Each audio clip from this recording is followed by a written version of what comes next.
दोस्तों आज हम आ गए हैं क्लास 7 के फर्स्ट चैप्टर के 1.3 पे और इसमें हम डिवाइड कर रहे हैं evaluate each of the following. Division है यहाँ पे देखिए आप, तो ये आप लोगों के लिए कोई बहुत मुश्किल नहीं है, पर हो सकता है कि मैं जो बताऊँ वो आपके लिए ईजी टेक्निक हो। तो डिवीज़न में हम क्या करते हैं, जब सिंपल हमको ऐसा डिवीज़न दिया होता है, दोनों तरफ ज़ीरो दिखाई दे रहा है तो एक ज़ीरो से एक ज़ीरो काट देते हैं। ये तो हमें वैसे ही आंसर मिल गया -3। ज़ीरो से ज़ीरो कैंसिल हो गया, -3 मिल गया। सेकंड वाले में देखिए 5 से 50 को कैंसिल कैसे करेंगे।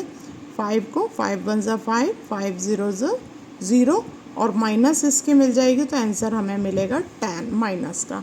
क्योंकि जिस तरह मल्टीप्लाई में कोई एक नेगेटिव साइन होने से आंसर नेगेटिव हो जाता है, उसी तरह डिवाइड में भी कोई एक नेगेटिव होने से आंसर नेगेटिव हो जाता है। अब मैं बताती हूँ अगर दोनों नेगेटिव होंगे तो क्या होगा। दोनों नेगेटिव होते हैं तो सबसे पहले हमें साइन को ही कट करना चाहिए। इस माइनस से ये माइनस की साइन कट गई है। अब हम डिजिट का काट लेंगे। 9 1 जा 9 और 9 4 जा 36, तो इसका आंसर हमारा 4 आ जाएगा। नेक्स्ट वाला देखिए 49 से 49 कैंसिल हो रहा है और हमारे लिए कितना 1 टाइम जा रहा है और एक के पास नेगेटिव साइन है तो हमारा आंसर मिलेगा -1। इसका अगला वाला जो आप देख रहे हैं इसको थोड़ा सा देखने की ज़रूरत है। ये 3 स्टेप्स हमें, इसमें क्या हो रहा है, यहाँ पे हमको 13 मिल रहा है, साथ में यहाँ डिवाइड मिल रहा है और यहाँ हमें क्या मिल रहा है -2 +1। तो -2 में से 1 जाएगा तो क्या बचेगा, 1 बचेगा और वो भी काय का बचेगा, नेगेटिव का बचेगा। तो नेगेटिव का 1, तो अब हम पढ़ सकते हैं 1 के टेबल में 13 आता है 13 टाइम और एक को नेगेटिव मिला है तो आंसर को भी नेगेटिव मिल जाएगा। क्योंकि 2 होते हैं तो हम इस तरह इसको साइन से साइन को कैंसिल कर देते हैं। नेक्स्ट वाला देखिए, जैसा मल्टीप्लाई में बताया था किसी भी डिजिट का 0 से मल्टीप्लाई होने से 0 हो जाता है, उसी तरह 0 से डिवाइड होने पे 0 हो जाती है। इसके नेक्स्ट वाला सम देखिए, ये भी थोड़ा सा लेंदी जाएगा, डबल स्टेप होगी। -31 हमने ऐसे ही उतारा हुआ है, डिवीज़न हमने यहाँ लगा रखी है और यहाँ पे हम बता रहे हैं एक प्लस है एक माइनस है, तो ये वो भी क्या बन जाएगा, माइनस बन जाएगा। -1 हो गया। अब ये हमारा क्या बन गया, ये तो हमारा था -31, ये हमारे पास था डिवाइड और ये भी बन गया -31, क्योंकि दोनों नेगेटिव थे तो ये भी -31 बन गया। तो अभी क्या हो गया, -31 से -31 कैंसिल हो गया और आंसर हमें 1 मिला, क्योंकि साइन से साइन भी कैंसिल हुई थी। इसका अगला वाला देखिए आप, यहीं पे दिख रहा है ये -36 और यहाँ 12 है, तो क्या करेंगे हम, -36 का डिवाइड लगाएंगे 12 से ब्रैकेट के अंदर, तो 12 का डिवाइड जाएगा 36 से, 12 1 जा 12, 12 2 जा 24, 12 3 जा 36 और एक के पास माइनस है इसलिए माइनस मिल गया। फिर यहाँ हमको -3 कहाँ से आ रहा है, यहाँ से आ रहा है, 3 से 3 चला गया, एक के पास माइनस है इसीलिए आंसर मिला -1। नेक्स्ट वाला सम देखिए, 6 में से 5 जा रहा है तो बड़ी संख्या माइनस की है, छोटी प्लस की है तो -1 मिलेगा। साथ में ये डिवाइड है, यहाँ पे भी बड़ी संख्या माइनस की है, छोटी प्लस की है तो -1 मिलेगा। विथ साइन कटेंगे और आंसर में हमें क्या मिलेगा, 1। तो ये वाला भी हो गया आपका क्वेश्चन नंबर 1। ये देखिए 1.3 का क्वेश्चन नंबर 1 जो है वो क्लियर हो गया आपको। अब हम नेक्स्ट करेंगे क्वेश्चन नंबर 2 डला हुआ है जो वेरीफाई करने का है। ये देखिए, इसको थोड़ा समझने की ज़रूरत है क्योंकि इसको हमें वेरीफाई करना है और वेरीफाई में इस बार हमें इक्वल प्रूव नहीं करना है, बल्कि हमें बताना है कि इसका आंसर और इसका आंसर बराबर नहीं आता है, नॉट इक्वल। और ये हमको डिजिट दिए हुए हैं, ए की जगह क्या रखना है, बी की जगह क्या रखना है और सी की जगह क्या रखना है। तो अब हम डिजिट्स रखते चलेंगे और हम सॉल्व करेंगे। तो अकॉर्डिंग टू ये जो ऊपर हमको दिया है उसके हिसाब से हम इसके अकॉर्डिंग पहले ए को बाहर रखेंगे, कितना 12 रखेंगे, डिवाइड की साइन डालेंगे। तो यहाँ पे हमने -4 ब्रैकेट में रखा है, +2 यहाँ पे रख दिया। अब हमें क्या करना है, 12 यहाँ डिवाइड में है, ये डिवाइड में चल रहा है। इस वाले ब्रैकेट को हम सॉल्व कर लेते हैं तो बड़े के पास माइनस है, छोटे के पास प्लस है, तो आंसर में -2 आएगा। अब आप डिवाइड कर लीजिए, 2 का 12 से करेंगे तो हमें 6 मिलेगा और ये माइनस हमें जो है वो आंसर के साथ मिल जाएगा क्योंकि एक के पास माइनस है, तो हमें मिला -6।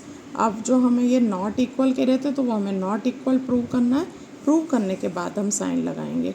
तो a का वैल्यू हमारे पास कितना था 12, तो पहले वाले में हमको क्या करना है 12 के साथ डिवाइड देना है b का, यानी कि -4 का डिवाइड देना है।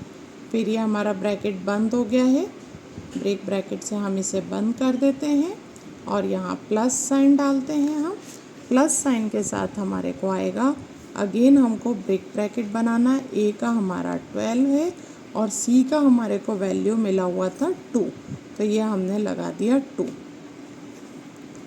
अब यहाँ पे 4 को हम 12 से डिवाइड करेंगे तो हमें मिलेगा 3, और एक के पास माइनस साइन है तो हमें मिलेगा -3। ये ब्रैकेट में बंद कर दिया मैंने, प्लस साइन डाल दी। 2 का 12 से डिवाइड करेंगे तो मुझे मिलेगा 6, तो यहाँ मैंने लिख दिया 6। अब एक प्लस है एक माइनस है तो माइनस होएगा, तो 6 में से 3 गया 3 आया, और बड़े का साइन प्लस है तो +3। तो यहाँ देख रहे हैं आप, यहाँ मुझे मिल रहा है -6 और यहाँ मुझे मिल रहा है 3, तो हमने इन दोनों को क्या बताया नॉट इक्वल। ये मैंने वेरीफाई कर दिया, this not equal to this, ये वेरीफाई हो गया। ये सेकंड वाले का फर्स्ट हमने करा है ए वाला। इसी तरह सेकंड वाले का सेकंड आप स्वयं कर लेंगे, सेल्फ हो जाएगा ये। और नहीं होता है तो आप मुझे कमेंट में पूछिए, मैं इसको बता दूंगी। आगे चलते हैं। तो क्वेश्चन नंबर 3 है, fill in the blanks given है। ये जैसा कि मैंने आपको बताया था, जब हमें सेम डिजिट आंसर में चाहिए होता है तो हम काय का मल्टीप्लाई और डिवाइड करते हैं 1 का। तो यहाँ 1 का डिवाइड करूँगी तो मुझे सेम मिलेगा। नेक्स्ट वाले में देखिए, जब 1 चाहिए मुझे माइनस का, तो मुझे क्या करना होगा, 1 चाहिए के लिए मेरे को सेम डिजिट की मल्टीप्लाई करनी होती है, डिवाइड। 75 में 75 का डिवाइड करूँगी तो मुझे 1 मिल जाएगा, और ये माइनस मेरे को आंसर में मिल जाएगा क्योंकि मेरे पास एक ही माइनस है, दूसरे को मैंने माइनस नहीं दिया है। अब यहाँ पे फिर देखिए, आपको 1 चाहिए तो क्या करना पड़ेगा, यहाँ पे आपको 1 चाहिए तो सेम डिजिट का हमको डिवाइड देना पड़ेगा।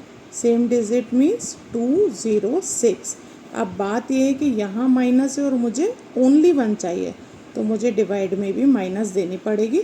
तो माइनस से माइनस कट गया, 206 से 206 कट गया और 1 मिल गया। यहाँ आ गया, मुझे यहाँ -81 है और मुझे चाहिए +81, तो सीधी बात है मैं 1 का डिवाइड दूंगी। 1 का डिवाइड दूंगी तो 87 ही मिलेगा मुझे, लेकिन मुझे ये साइन भी ख़त्म करनी है। उसको ख़त्म करने के लिए क्या करूँगी, इसको भी एक माइनस दे दूँगी, तो इसके माइनस से माइनस चला जाएगा और ये प्लस का 87 बन जाएगा। नेक्स्ट यहाँ देखिए आप, ये माइनस का 87 मांग रहे हैं और मेरे पास यहाँ 1 है, तो हमें ये बात पता है कि किसी भी चीज़ का 1 से डिवाइड कब आता है, 1 से डिवाइड करने पे सेम आंसर कब आता है, जब वो डिजिट भी सेम होती है। तो मुझे अगर सेम आंसर चाहिए तो मुझे डिजिट सेम देना पड़ेगा। नेक्स्ट यहाँ पे देखिए 48 है। अभी क्या था, मुझे आंसर 1 कब मिलेगा, जब मैं सेम डिजिट का डिवाइड दूंगी। तो सेम डिजिट का सेम में डिवाइड दिया तो 1 मिल गया, बट मुझे माइनस भी चाहिए। ये क्वेश्चन का है, यहाँ मैं दे नहीं सकती, तो मैं किसे दूंगी, अपने आंसर को माइनस दूंगी। अब यहाँ अलग कंडीशन है, यहाँ मुझे -2 मिल रहा है और यहाँ मेरे पास है 20, तो मुझे ये देखना पड़ेगा कि 2 20 से कब डिवाइड होता है। तो 2 के टेबल में 20 आता है 10 टाइम, 2 10 जा 20, और साथ में मुझे चाहिए माइनस, तो मैंने दे दिया एक माइनस। लास्ट वाला देखिए, क्या डिवाइड करूं 4 से तो मुझे -3 मिले। तो 4 से डिवाइड करने के लिए, -3 करने के लिए मुझे क्या करना पड़ेगा, तो इसके लिए हम ये भी कर सकते हैं कि हम 4 का टेबल 3 टाइम पढ़ सकते हैं, तो भी हमको मिल जाएगा आंसर। तो 4 का टेबल अगर मैं 3 टाइम पढ़ूंगी तो मुझे ये मिल जाएगा, 4 1 जा 4, 4 2 जा 8, 4 3 जा 12। ये देखिए 12 मिल गया मुझे। अब मैंने 12 का 4 में डिवाइड किया तो मुझे 3 मिला, और साथ में मुझे माइनस चाहिए था, तो मैं अपने आंसर को दे दूंगी एक माइनस, तो ये मिल जाएगा मुझे माइनस। ये हो गया हमारा क्वेश्चन नंबर 3 जो फिल इन द ब्लैंक्स का था। अब इसमें रह गए आपके वर्ड प्रॉब्लम्स। तो अगर आपको आगे के वर्ड प्रॉब्लम सीखने हैं तो आप मुझे कमेंट्स में बोलिएगा, मैं आगे आपको कंटिन्यू कर दूँगी। लाइक करें, सब्सक्राइब करें और शेयर करें। Thank you.